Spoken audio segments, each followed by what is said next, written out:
Hi, നമ്മുടെ നാട്ടിലൊക്കെ heavy വാഹനങ്ങൾ ഓടിക്കുന്ന ഡ്രൈവർമാരെ അനുഭവിക്കുന്ന ഏറ്റവും വലിയൊരു പ്രതിസന്ധി എന്ന് പറയുന്നത് മൈലേജ് ആണ്. മൈലേജ് നോക്കി ഓടിക്കുക എന്നുള്ളതാണ് ഏറ്റവും വലിയൊരു പ്രതിസന്ധി അല്ലേ. അപ്പൊ നമ്മുടെ നാട്ടിലിപ്പോ ഈ ഒരു റോഡിന്റെ സാഹചര്യങ്ങളൊക്കെ വെച്ച്, പ്രത്യേകിച്ച് കേരളത്തിലേക്ക് റോഡിന്റെ സാഹചര്യങ്ങൾ വെച്ചിട്ട് നമ്മൾ മൈലേജ് നോക്കി ഓടിക്കുക എന്നുള്ളത് ഭയങ്കര ബുദ്ധിമുട്ടുള്ള കാര്യം തന്നെയാണ്. പക്ഷെ മുതലാളിമാരുടെ അടുത്തുനിന്ന്, ഓണർമാരുടെ അടുത്തുനിന്ന് പലപ്പോഴും നമുക്ക് ചീത്ത കേൾക്കുന്നത്, അതായത് അവര് ഫയർ ചെയ്യുന്ന ഒരു കാര്യം എന്ന് പറയുന്നത് ഈ മൈലേജ് നോക്കി ഓടിക്കാത്തത് കൊണ്ടുള്ള ഒരു കാരണം കൊണ്ടായിരിക്കും. അപ്പോൾ എന്തൊക്കെയാണ് നിങ്ങൾ ചെയ്യാറുള്ളത് മൈലേജ് കൂട്ടാനായിട്ട് എന്നുള്ളത് നിങ്ങൾ ഇതിലൊന്ന് കമന്റ് ചെയ്യാം കേട്ടോ. അപ്പൊ ഞാൻ ചെയ്യാറുള്ള കാര്യങ്ങളൊക്കെ ഞാൻ പറഞ്ഞുതരാം.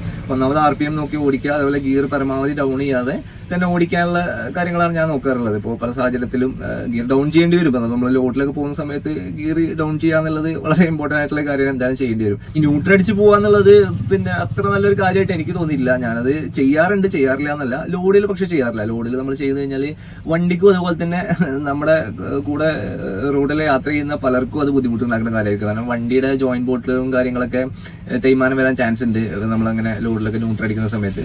ഇനി അതല്ല, നമ്മൾ ന്യൂട്രൽ അടിച്ച് പോകുമ്പോൾ പലപ്പോഴും ബ്രേക്ക് ചവിട്ടിയാൽ കിട്ടാത്തൊരവസ്ഥ വരും. അതുകൊണ്ട് ന്യൂട്രൽ അടിക്കുക എന്നുള്ളൊരു കാര്യം നിങ്ങൾ ഇതിൽ പറയണ്ട, കാരണം അത് പ്രൊമോട്ട് ചെയ്യാൻ പറ്റുന്ന ഒരു കാര്യമല്ല.